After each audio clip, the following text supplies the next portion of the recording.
Moin Moin, das erste offizielle Noise Check Unpacking Video. Es ist Post gekommen von Thomann.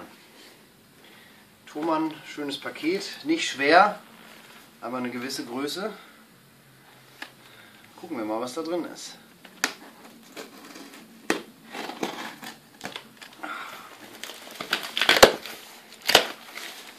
Luft.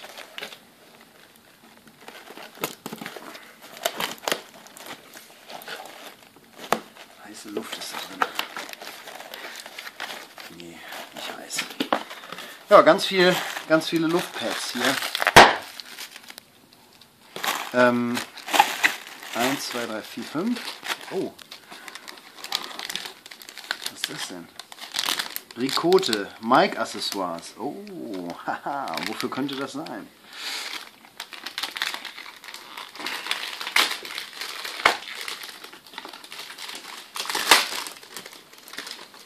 Es ist ein Super Grip, ein Griff für das Mikrofon.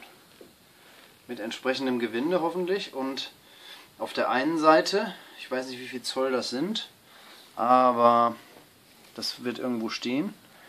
Und auf der anderen Seite ist auch noch eins, ein Innengewinde. Warum auch immer. Vielleicht kann man das dann auch noch auf ein Stativ aufstecken oder so. Ich weiß es nicht, aber aus der Kameratechnik kommt ein beipflichtendes Nicken. So, wir haben hier unser Zoom H2N als Testgerät dabei, und an dem Zoom H2N ist ja unten auch wieder ein kleines Gewinde dran, was anscheinend nicht passt. Denn dieses Gewinde ist deutlich größer, weswegen wir hier leider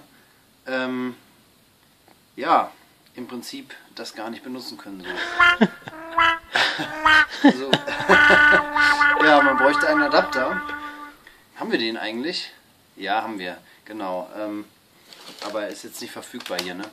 Naja, es ist ja auch eigentlich ein Unpacking-Video und kein Ausprobiervideo. Also wir haben es jetzt ausgepackt, das ist ein Griff in schwarz. Ich muss sagen, er hat sehr wertig, fühlt er sich an, sehr, ist gut, schön weich, Soft Grip. Ja, dieser Griff in dem Paket, aber das ist Sache der Post. Ja, dann gibt es hier noch ein bisschen Werbung. Gravity, Design meets Quality. Oh, ist gut. Und die Rechnung natürlich, ne? Das Wichtigste. Nee, ist es gar. Ist gar keine Rechnung. Was auch immer. Thomann. Ja, ich würde sagen, bei den nächsten Videos gibt es noch weniger Nebengeräusche. Freut euch drauf. Wir freuen uns auch. Bis dann. Ciao.